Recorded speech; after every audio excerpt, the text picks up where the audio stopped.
Welcome to Healing Broken Trust Podcast. I'm Morgan Robinson. And I am Brad Robinson. And today we're talking about grief. So Brad, do you want to go ahead and get us started? Sure. One of the things that we're talking about, like Morgan mentioned, is grief and basically how that plays a role in the healing process after an affair, after trust has been broken. And Morgan, the shocking thing is, I think as a culture we recognize, okay, you've been cheated on. There's going to be a lot of hurt, a lot of anger.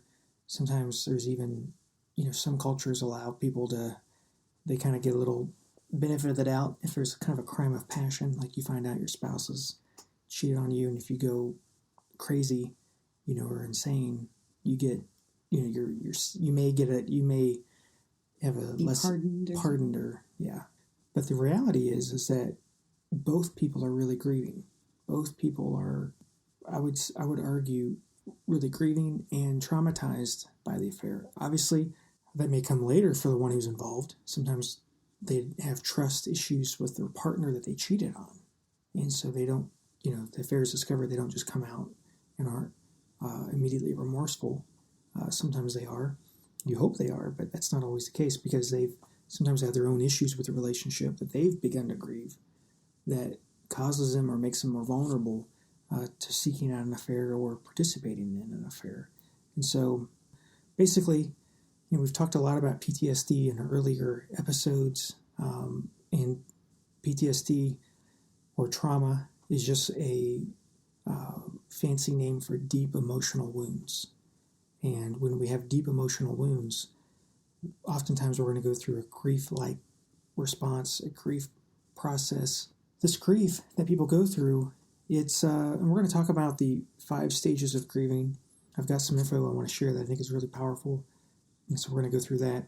Basically, when people are grieving, it's for the one who's betrayed has this process, the one who's involved in the affair has this grieving process, and it's a little different for everybody.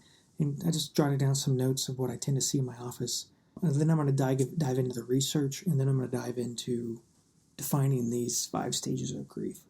And so this is kind of what I've noticed in my office, just some notes, then we'll get to the research, and then description of the 5 stages. Oftentimes this grief that I've seen, people are asking, it's really how they thought their life was going to turn out for themselves. I remember being in high school, realizing one day I'm going to get married, have my own family, and thinking, you know what, this is for life, and, I'm only going to do it once, and I'm going to have a great childhood. I'm going to give my kids a great childhood, and I'm going to have a great marriage. A lot of people have that same thought, and when that doesn't happen, you grieve that thought. You grieve that hope. You grieve that dream. Those expectations. And the reasonable expectations to have. Like, it's not stupid to think, hey, we're going to be happily married, and we're going to have a great family, and our children are going to grow up healthy and happy. And so when you see, your marriage, when there's an affair or infidelity, or some other attachment injury, or some other relationship injury that creates trust, it really, you begin to grieve that. You begin to kind of get sad about, this is what I hoped we would have. And then, you get sad for your kids too. Gosh, this is not what I wanted to give them. My parents went through something similar. Now I'm repeating the past. I don't want to give my kids this. Another part of this is sometimes it's not always our decision to go, or we didn't make this decision. It was made for us. And, it's like a layoff.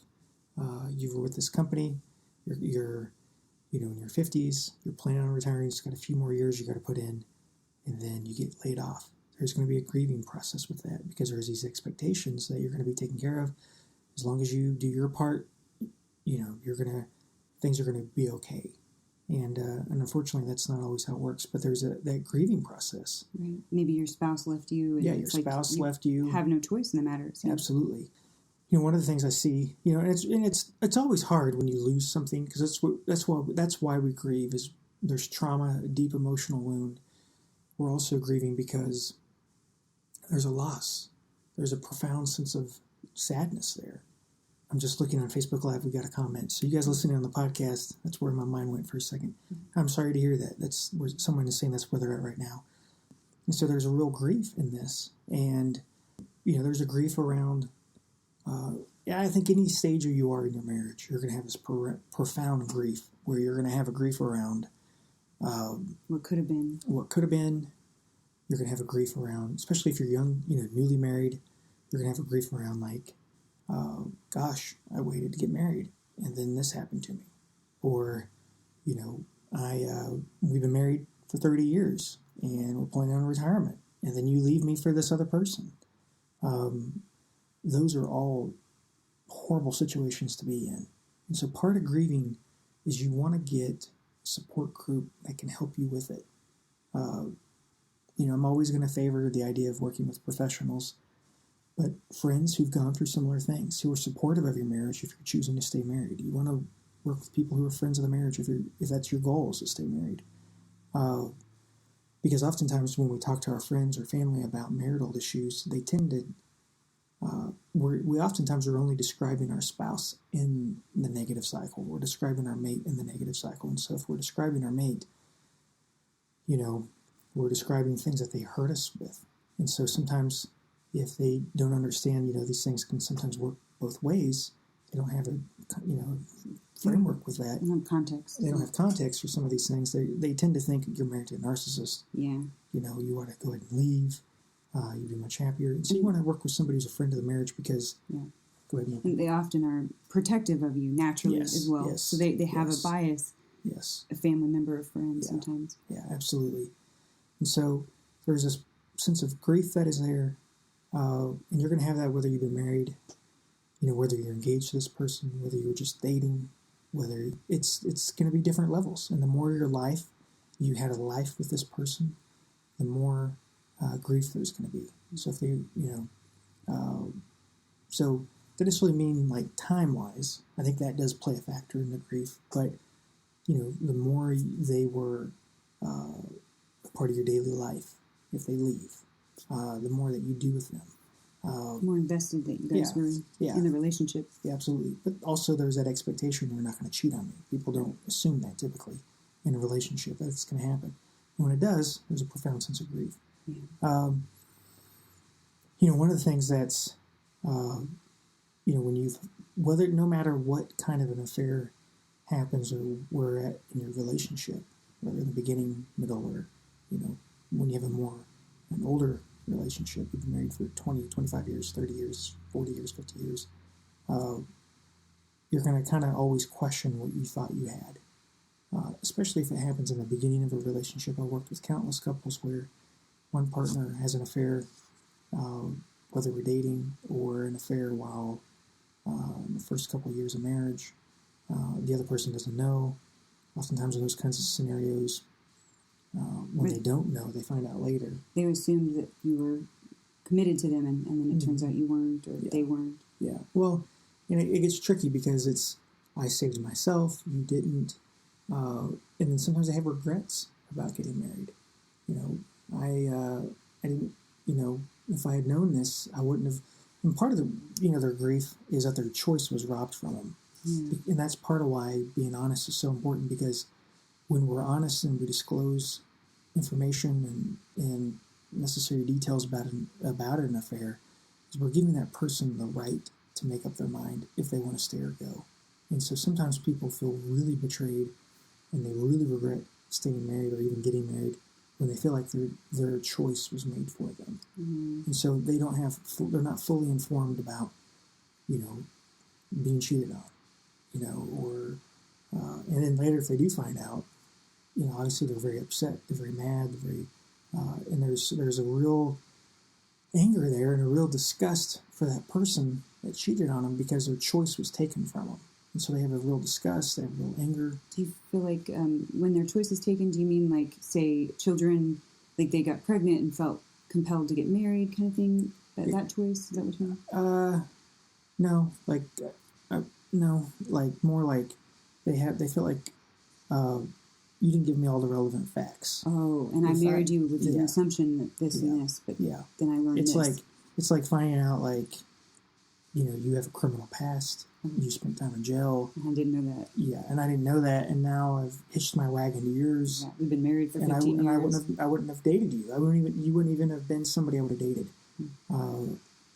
I remember I had a client once who was kind of in the public eye, and he said, if I had known this stuff about you, and she didn't cheat on him, but he just said, I wouldn't have dated you. I couldn't have dated somebody like you had I known this before we even got into a relationship. So it was part of his grieving process. It's just like, I wouldn't have done this had I known all the relevant facts, had I known who you really were, who you really are. And so oftentimes that makes grief more complicated because you don't quit loving somebody just because they hurt you or cheated on you. Or lied to you. Or lied to you. You don't stop loving them. You get really angry with them. You get really ticked off with them, but you don't necessarily stop loving them. And so that's kind of, that can make grief hard. And, at the end, something that I see that makes grief hard, you just shared a whole life with somebody. Kids are getting older, maybe you're empty nesters, and then you find out about it. If you find out about it at the beginning, you tend to think, what kind of marriage have we really had? Who have you really been? When else did you do it to me? And then if it happens kind of later in life when there hadn't been any previous trust issues, but they decide to leave anyway, it's very complicated because, as we get older, we have less friends typically. We usually have. Our social circle gets smaller, and it's with our family. We do make plans to be with our mate and, maybe travel or do other stuff with them. And then when they say, I don't want to do that anymore, I'm leaving you for someone else, it's a tough spot to be in. Yeah, definitely. So as we kind of go on, I want to go through some of this research, Morgan. Okay. One of the things, just with the grief, I'm looking at my notes, so you guys on Facebook can see this. While he's looking, if you have a question, please let us know in the comments, and we can see them. They're actually really easy to see. So if you have a question, please feel free to ask away. Yeah. So here we go. So basically, what the research says is that the person who's been hurt, they generally there obviously is a feeling of betrayal. There's a sense that boundaries around the relationship have been violated. So there's obviously, if you've been betrayed, you feel there's a strong feeling of violation. You've taken something from me without asking. You've taken something major from me without asking. There's a breach of trust that's been broken. Obviously, there's going to be a pattern of secrecy with most affairs. And lies about the infidelity itself, that's something that people grieve. Is like, you didn't trust me enough to come talk to me about this. You didn't trust me enough that you felt like we could work through this, but you kept it hidden all this time. There's also feelings of emotional turmoil. There's confusion, disbelief, anger, resentment, disillusionment, fear, helplessness, depression, hopelessness, and a profound sense of loss. And when people have been betrayed by their mate, this profound sense of loss tends to revolve the feelings of innocence. Our relationship is safe. You're the person I can always go to and talk to and count on and lean on. The sense of emotional safety is lost. Sense of trust. Sometimes, I see this a lot in my office. Oftentimes people get married to the only person, a lot of people never had anybody they could really count on emotionally growing up. They never had anybody that was really there for them. And so it's really hard when you're betrayed by the only person you thought you could trust. Mom and dad, couldn't trust them. Was hurt by others in the past. But I married you, and I thought you were the only one I could trust. I thought you were an honest person. I thought you were a person of integrity. Then you cheat on me. And your whole, that's a major grief. That complicates the grieving process. I think it's really interesting. It says the loss of innocence, like we grieve our loss of innocence. Or, I think that's an interesting point. Yeah, because now we're that couple who's had this, and Morgan, here's the thing that people grieve a lot is, I'll never look at you the same way again. Yeah. I'll never look at you as somebody that, you had my back, you was there for me. So that's something that people grieve. But they can get that back, right? Like over time? Yeah, they definitely can. Yeah. I've talked about this couple a lot. I've had other couples like this, but they always stand out to me because they were the first I had. The first time I ever had this. And so, kind of the first time we ever experienced anything, it's the one that probably sticks with us. But I've had, obviously other couples. But this was, if you've been listening to our podcast for a while, I've talked about these guys where The husband got caught with one affair, but he ended up having like 8 or 9 other affairs. Finally discloses it. The wife is livid, ticked off. She's saying he's evil. You know, who is this guy? You know, and then he, a few months later, she's saying, you know, he's really a great husband. He's really a great dad. So she went from like someone who's evil to this, you know, great person. And so, yeah, you can get that back. But that's something people grieve is, can I ever see you differently? Can I ever see you the way I thought you were? Can I let you back in ever again? Yeah. And then there's a loss of trust, obviously. Then there's also, those are things about the other person. Yeah. But then there's also the grief about the loss of self-respect. Like purpose. What is my purpose now? Yeah, like what's, you know, what are we going to do now? Yeah. Like, you know, what's who am I and who are you? Yeah, who am I now? I'm somebody that let this happen.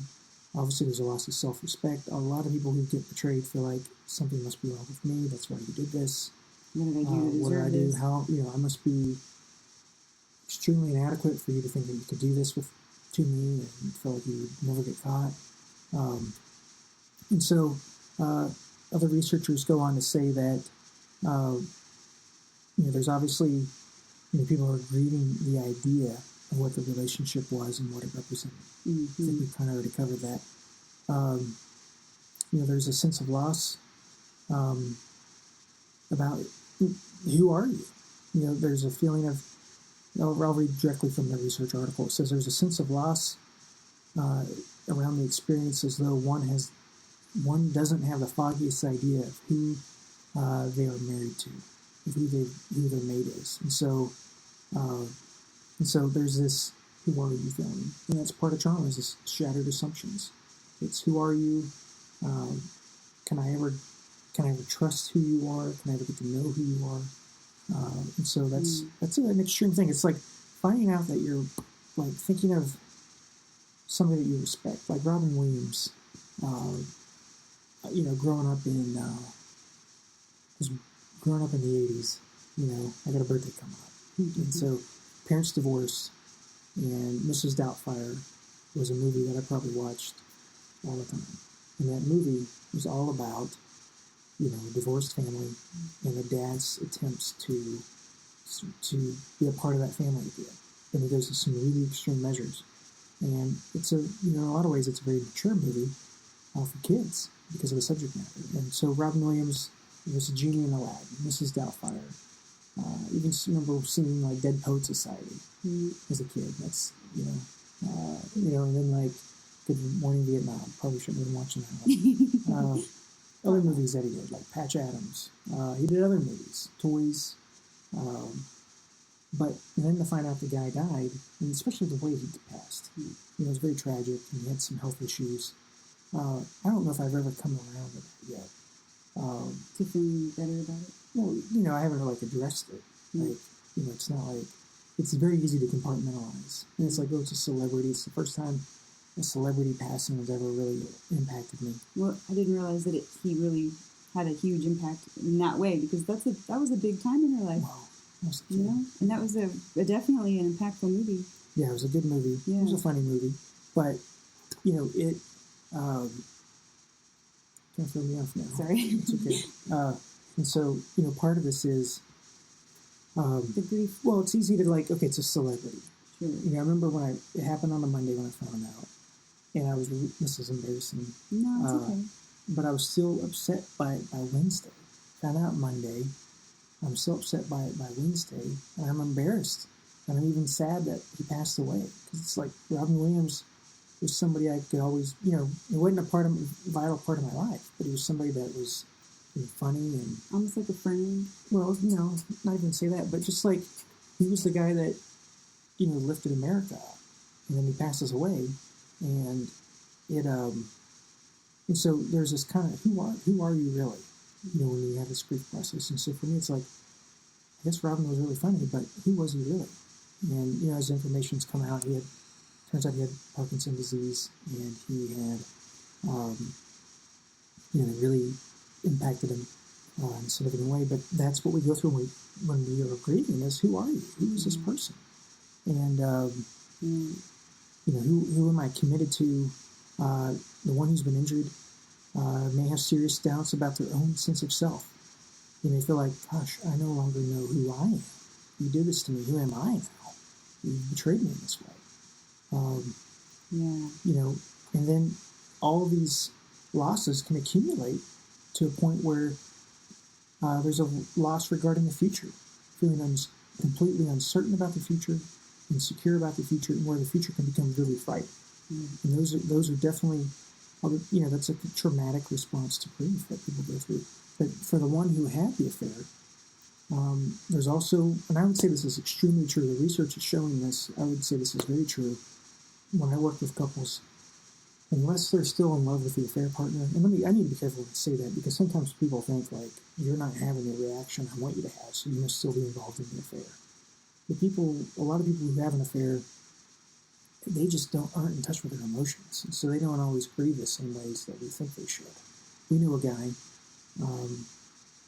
and somebody was describing him, that when he's excited, you wouldn't even know he was excited. Yeah. Because when he's excited, there's no like affect. There's no affect. There's no body language. It shows that he's really excited or really happy. Yeah, with me, I'm and maybe for the average person you can tell, but for people who really keep their emotions under guard, you may not really know they're grieving. Instead, what you may see is them, we've talked a lot about primary emotions, where you may see them maybe really sad, maybe really be feeling very ashamed of themselves and not good enough.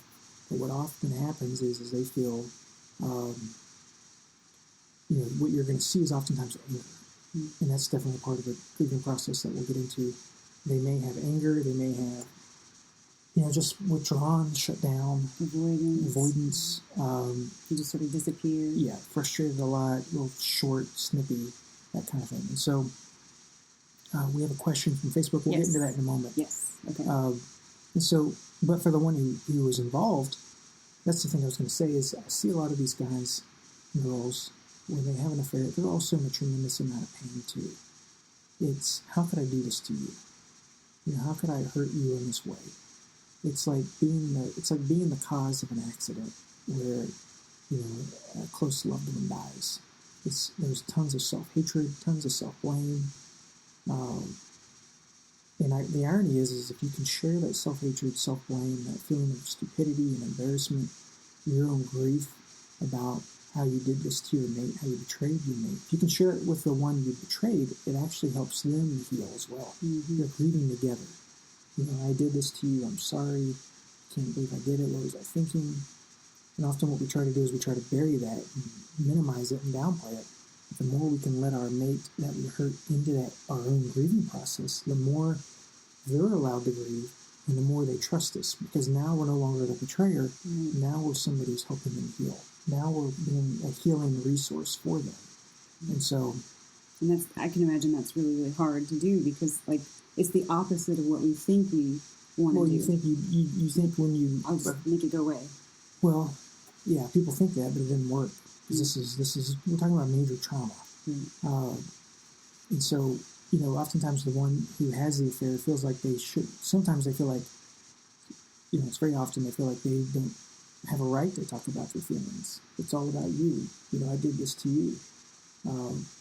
But again, like I was saying, it's helpful to share your experiences of grieving, what I did to you, and how I feel stupid about what I did. Because that actually helps them heal. There's other research that shows that's actually helpful in helping the one who's been injured heal, is when the one who was involved, who strayed, can be vocal and talk about that. So the one who had the affair, what the research shows, and I can definitely attest to this, is there's a sense of loss that they have as well. And it's really about themselves. Like, how did I ever allow myself to do this to my partner? How could I do this? I thought I was a good person. How did I lose my way? How did I justify this in my mind that I could do this to somebody I care about? And so, or who am I? I never thought I could do such a thing. There's often feelings of guilt and shame that really come to be experienced as almost this unshakable thing that they have. Just, who am I? How could I do this? Almost like a shame spiral. Well, I think people who really get stuck in really unproductive shame to the point that they want to relieve the relationship, oftentimes or maybe still hiding something. When people have this shame that they stay stuck in, I think oftentimes they're hiding something. Mm-hmm. And there's a lot of grief, there's a lot of shame, but I think people, because if you can't, that's just what I've seen. I could go on and talk about that. But it's another show, right? By itself. And so there's often a sense of loss for the involved partner, the one who had the affair, regarding the future of the marriage too. We've talked about that in our 7 stages of affair recovery, that ambiguity. There's a feeling of uncertainty, especially concerning whether the hurt partner will ever be able to forgive them and allow the one who had the affair a continued place in his or her life. So they're grieving that. Mm-hmm. Like, can you look at me the same way again? Can you forgive me? Mm-hmm. Can you trust me again? Can we have a life together? The one who had the affair is often grieving that. Mm-hmm. And honestly, the more you're able to talk about that, the more it will help. You guys are kind of noticing a trend in what I'm saying here. The more you guys can talk about this together, the more you're going to be able to heal the grief process. Mm-hmm. And as we can be both co-comforters, we're going to be able to begin to be both co-healers as well and work through this grieving process. And we do this, let me say this, Morgan, we do this by talking from a very vulnerable place, not out of our anger, not out of our frustration. There's going to be tons of anger. There's going to be tons of frustration. We're going to want to attack, but we have to do it from a vulnerable place. Really where we're talking from the depth of our heart. And the terrible part about that is that's very hard for couples to do. Mm-hmm. And so that's why we're available. If you want to work with us, we're here to work with you. And so the involved partner also at times, some people, I wouldn't say everybody's this way, but definitely if they've experienced like a romantic affair, where they've experienced limerence, that love sickness or love addiction to that person, people oftentimes will begin to grieve the loss of that relationship. If they felt like they could depend on that person emotionally without it necessarily being limerence, they may grieve that because they're going to feel like this was I couldn't talk to my spouse. We've had issues for a long time, and now I've turned to this other person. I don't know how to. I've lost them because I want to stay married, because I do value my mate. That's who I really wanted to talk to, but I didn't know how to talk to them. And now I could talk to the affair partner. It was mainly, it wasn't really about sex. It was just somebody that I feel understood by. I've lost that now, and so there's this grief of I'm going to be alone. Can we really turn our marriage around? And that's part of the one who was involved in the affair. They have their own trust issues too, and so can I fix this? Can we be better? Yeah, and that can be experienced as a trauma as well for the one who had the affair. Yeah. And so I'm just kind of looking at the time. Morgan, I want to go through the 5 stages of grief. We're talking about grieving, but psychologists have identified that there's actually 5 stages of grieving. We got this from grief.com, so you can go to grief.com and look at this, and it's talking about. We're going to kind of read this, but we're going to change out where it talks about somebody passing away to the relationship passing. So it's like death to the marriage, or relationship, what you thought you had. And so, Morgan, do you want to go? Sure. Kind of the first one, I think, is denial. Yeah. So the first one's denial. Denial is the first of the 5 stages of grief. It helps us to survive the loss. It kind of protects us, right?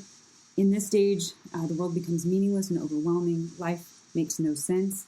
We're in a state of shock and denial, so we go numb to kind of protect ourselves. We wonder how we can go on, if we can go on, why we should go on. So we ask all of those questions, those internal questions. We try to find a way to simply get through each day to sort of exist, right? Denial and shock help us to cope and make survival possible. So denial helps us to pace our feelings of grief so they don't overwhelm us. So we're pacing ourselves. And there is a grace in denial. So it's like a grace period. It is nature's way of letting in only as much as we can handle. So as you accept the reality of the loss and start to ask yourself questions, you are unknowingly beginning the healing process. So and why did this happen? Who am I? Who is this person? Like, we're starting to make sense of the situation, of the betrayal, of who we are, right? So that we can start that healing process. So you're becoming stronger, and the denial is beginning to fade. So you're going to step into the next stage.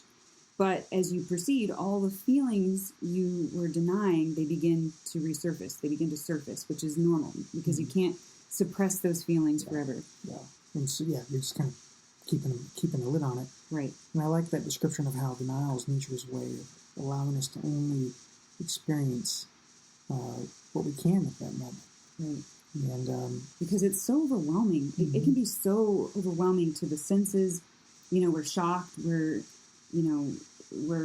all over the map a lot of times. And so if we can sort of protect, like our subconscious mind can sort of protect us from kind of losing it, I think denial is kind of the way it does that. Yeah, we're losing it more because oftentimes we lose it big time when we go through this. Absolutely. So anger, and so let me say this, these kind of work in a spiral fashion. It's not like you jump from denial, then you go to anger, then you go to depression, then you go to acceptance. Like, it's not a clean... Yeah, it's not a clean thing like that. It's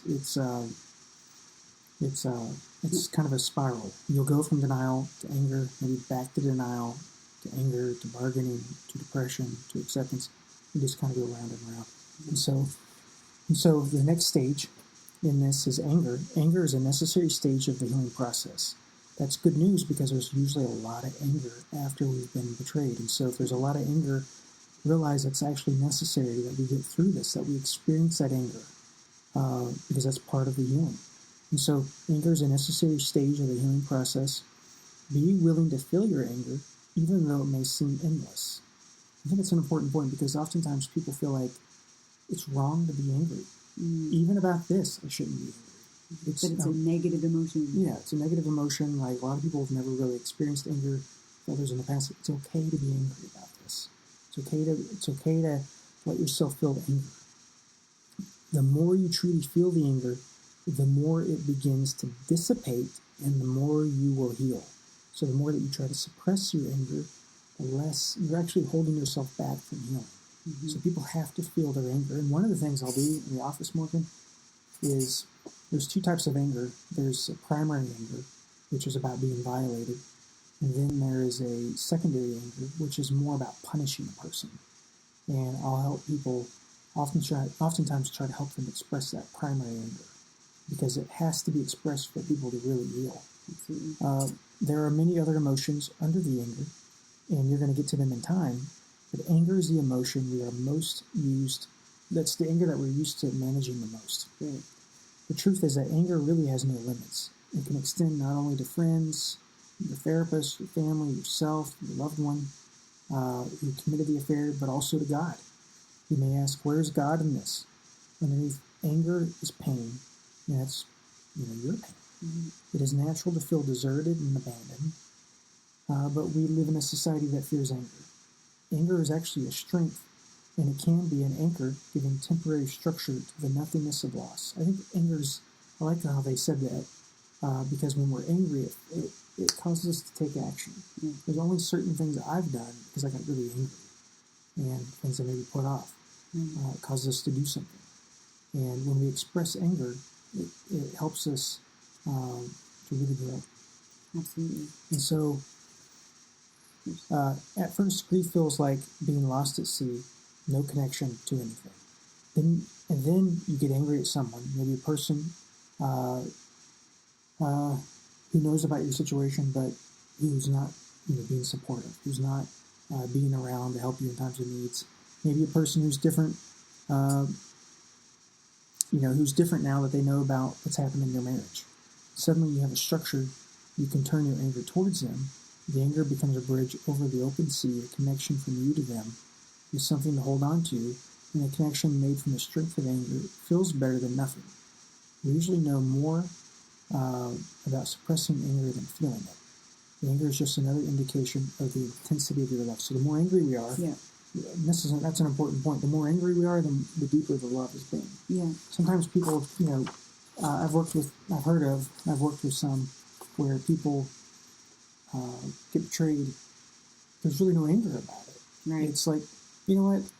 I could have done it too, and they just choose to divorce because there's no real connection in the relationship. Yeah. So that anger is it's kind of a barometer of the depth of love that we've experienced. Yeah, and another thing that came to mind as you were reading that too is whenever we can express those feelings, it's helpful because we're vocalizing what's going on, and people can understand that, right? They can understand. So, like, if you are seeking help or comfort, like, if you're just suppressing the anger, more than likely you're being quiet or you're avoiding, and no one knows what's really happening for you in that moment. No one knows how to really help you or, I guess, support you. But if you are vocalizing the anger, then people, can draw closer to you and help you because they can hear what's going on. Yeah.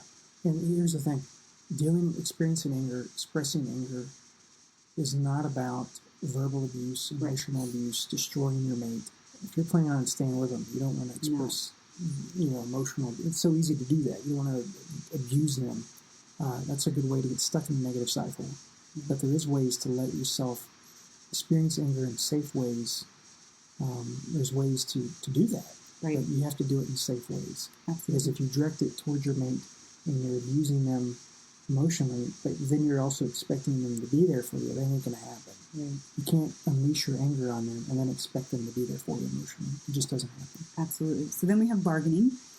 And so it says before a loss, which maybe even before the affair was discovered or betrayal was discovered, it seems like you will do anything if only your loved one would be spared or if your relationship would be spared. Mm-hmm. So you're kind of bargaining. You're like, okay, so if only we could go back to the way it was, then, we're sort of like bargaining, right? Mm-hmm. And so, if you're talking to God and you say, please, God, you bargain, I'll never be angry again with my spouse. If you just will help me get through this, or if you'll just help us heal this relationship, I'll change, I'll do something different. But after infidelity or after the betrayal or after, things go sour, bargaining may take the form of a temporary truce. So what if I devote the rest of my life to helping, others or doing X or Y or Z for my spouse or my family? Then can I wake up and realize that all of this was just a bad dream, right? So we become lost in a maze of if only or what if statements, and that's a big deal. So we want life return to what it was, but oftentimes in a relationship that's found its way to infidelity, what was before was part of the problem, and we don't really want to go back there. We like to go back before it started hurting and the pain was there, but truly what was there wasn't something that we really want. We want something different. We want something new. We want something better. So we want our loved one restored, but we want our relationship restored, but we want something better. So we want to go back in time, fix things, recognize things, stop. Recognize the problem sooner. Right, recognize the problem sooner, maybe prevent it from happening. And we can't go back, but we can move forward and we can change things. Do you have something to say about that? Well, guilt is often bargaining's companion, where we often say if only. Oh, if only, right, yeah. And we talk a lot about that in previous episodes that we've done. So the if onlys cause us to find fault in ourselves and what we think we could have done differently. And so we may even bargain with the pain. We will do anything not to feel the pain of the loss. We remain in the past trying to negotiate our way out of the hurt. And people often think of the stages as lasting weeks or months. They forget that the stages are responses to feelings that can last for minutes or hours as we flip in and out of one and the other. It's kind of like we were talking about. There's not really a linear process. You could feel one way at one moment and then the other way another moment and sort of move in and out. So we don't enter and leave each individual stage in a linear fashion is what they're saying. Yeah. So we may feel one and then another kind of back to back. So that's very true for this scenario where we're grieving, what we hoped our relationship would be. And so the nice thing about what we have now is we can actually go and create something brand new. We really don't want what was the old. We don't really want what was before the betrayal or before things went bad, because a lot of what we had was actually, you know, a cause or part of what caused what we have now. And so we can create something new, which is great. Yeah, absolutely. The fourth stage that we'll cover is depression. And after bargaining, our attention moves squarely into the present because we realize, you know what? If those if onlys aren't going to happen anymore, I'm not going to get those second chances. So then we become depressed. And you know, so empty feelings present themselves, and grief enters our mind really at a deeper level than we had before, and it happens deeper than we ever imagined. So this depressive stage feels as though it will last forever. Depression is an appropriate response to a great loss. We withdraw from life. We're left in a fog of intense sadness, we're wondering, like, is there any point to going on at all? You know, is there any point at all, like, being in this relationship with you? You cheated on me. Is there any point of going on alone at all in this thing? Depression after a loss is too often seen as unnatural.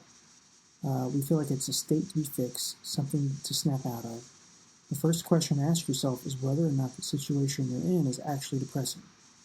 Obviously, with infidelity, it probably is.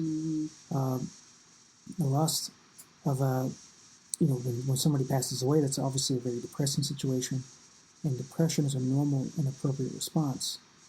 To not experience depression after a loved one dies would be unusual.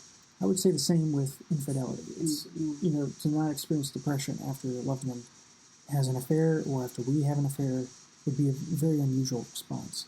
And so to not experience depression after those things happen is unusual. When a loss fully settles in our soul, the realization that our mate didn't get better, that they cheated on us, and that this is going to be hard work to repair this, is understandably depressing. If grieving is a process of healing, then depression is one of the many steps along the way. And let me say this too, Morgan, before we go on to acceptance, and then we'll be done. After we answer the question. Yeah, we got to answer the question. But depression is an appropriate response to trauma. Right. And so, depression is a normal part of grieving, whether it's the loss of a job, no matter what it is, it's an appropriate response. But I don't want to minimize the trauma impact of this and the PTSD symptoms of this. Like, you need to see a trauma therapist if you've been betrayed. You need to see somebody who specializes in EMDR or brain spotting. You need to figure that out because it's going to help with the depression, it's going to help you grieve, and it's going to help with the PTSD symptoms. It's not going to automatically create trust in your relationship, but it's something you need to do. Morgan, you want to finish up with acceptance? Yeah, and just briefly, we remove the pain and the sadness from that memory is with that trauma. It helps us, We can talk about that another time.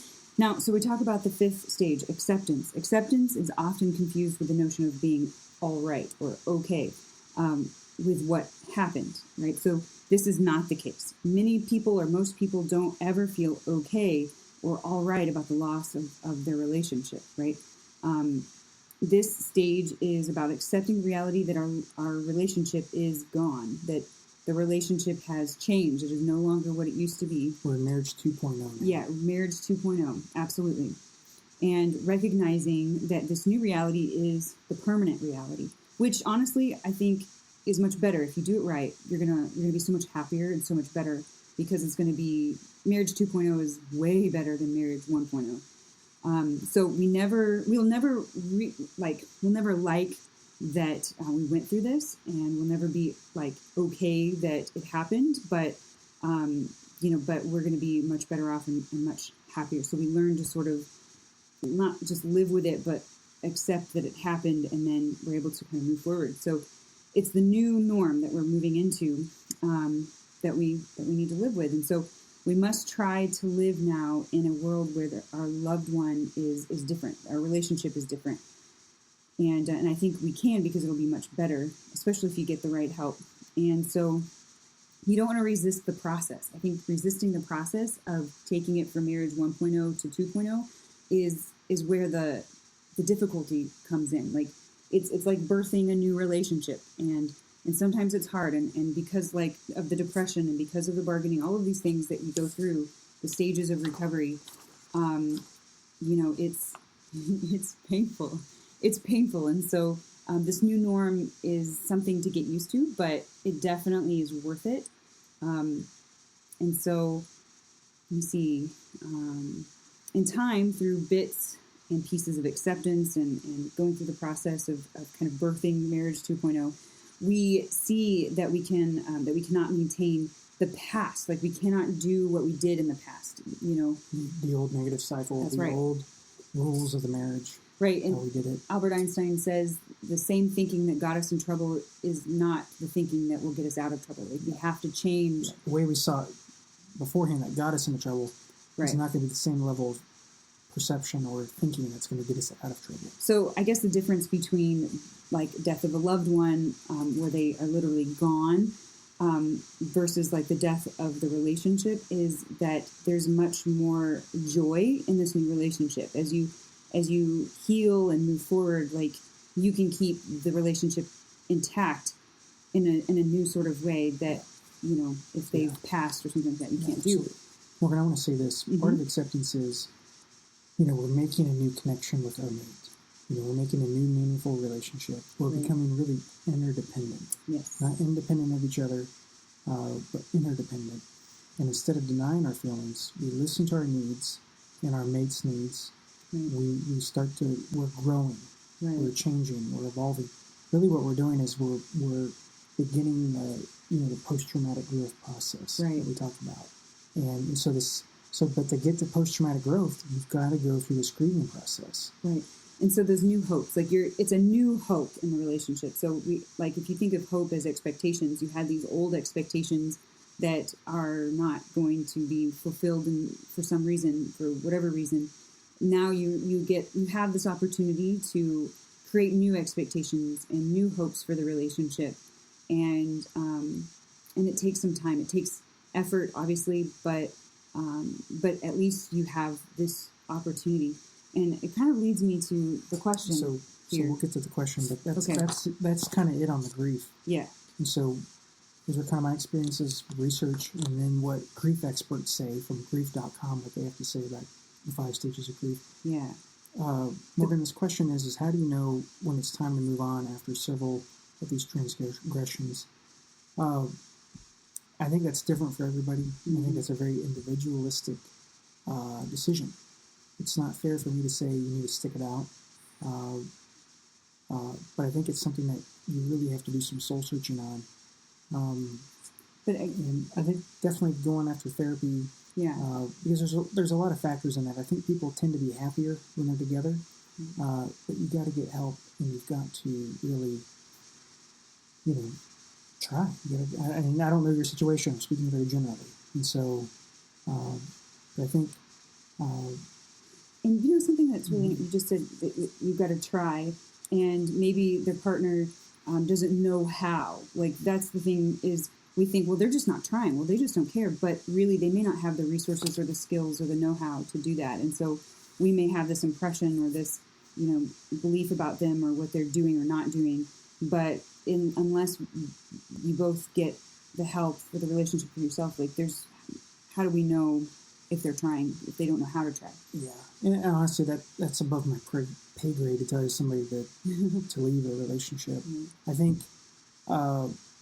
I think you really, to truly have closure on a relationship, I think you have to know you've really tried. Yeah. And I think that's the only way we can get closure and live without regrets is to know that we really tried. And I'm all for people working it out. I think people are happier when they're able to work it out. I do think for most people, there is more of a downside to not working out on a relationship after an affair and just divorcing. I think a lot of people, I think there's a lot more downside to that. I think especially if children are involved, I think children lose a lot if mom and dad aren't able to work it out. Mm-hmm. This is a shocking fact. This is not me pulling up some number out of my butt. This is actually research. I learned this actually in January. I'm surprised this isn't more talked about than it is. It says that it's from John Gottman. He's a marital researcher up in Seattle, and what he said is that folks who people who divorce, who go through a divorce, they are going through a divorce, not necessarily the infidelity that goes before, before a divorce or things like that, but people who actually divorce, and what you have to go through in the post-divorce adjustments that you make. He says that people who divorce, on average, live 7 years shorter. You take 7 years off your lifespan just by divorcing. And he's not even talking about the crap that goes on before a divorce. And so a lot of people still experience the same crap and same mess before a divorce, but through the help of therapy, working with folks like us, we're able to save the marriage, salvage the marriage. And so just by going through a divorce, you're shaving 7 years off your life. Now, did he say that for the kids as well? Yeah, and that's the other point I want to get to. He said that for adults, but he also said that for people for children, because it's so stressful. There's so much, it's such a stressful experience. There's so much adrenaline in the body. It's such a stressful experience that it really impacts our nervous system. It really impacts our body. And it's not just that, the kids of divorce are impoverished and they're living with a single mom and they're going to grow up in poverty. Obviously, those things aren't helpful, but it's not just that. It's just what the stress does to our relationship. And so it's a lot more than separating the physical assets. It's more like internally it does something to your body. It does something to a person, yes. And so children, when they divorce, when their parents divorce, they're statistically, going to lose 7 years off their life. My parents divorced. Find out about this. It doesn't make you happy when you find out stuff like this. Okay, there goes 7 years off my life. And then other people, if they grew up in a divorced home where their parents divorced, and then if they divorce, it complicates things. And science is really beginning to understand this a lot better than we ever have. The mind-body connection, and just how trauma like this, and something that this will really, I'm not going to get into a lot of this. This might be a different podcast, but just the ACE study, the childhood adverse childhood experiences, the ACE study. There's about 10 things that people can go through that are listed on this questionnaire, and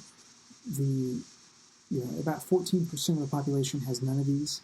But the more that you have, the more likely you are to get cancer, the more likely you are to have serious health issues as you age. And it's not just that you go through these things and you're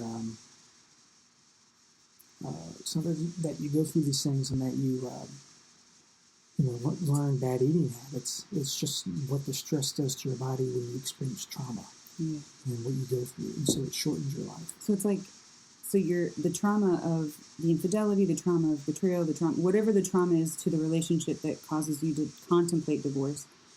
We're sort of meeting that trauma with a new trauma, the trauma of divorce. So it's like trauma begets trauma. It's almost like, so you've got this trauma of the pain in the relationship, and then you sort of, it's almost like you're meeting bad with bad. So there's pain here and then there's pain here. So it's almost like it doesn't heal by divorcing. Like you don't actually, like you don't heal anything. You're just hurting even more. Yeah, but if people... It's ultimately your decision. Right. There's no shame in here. It's ultimately your decision if you're going to stay or go. Right. I think some people just can't avoid it. And sometimes the decision is made for us, unfortunately. Right. But it's ultimately your decision. You know what's best for you. We're giving you guys resources and options,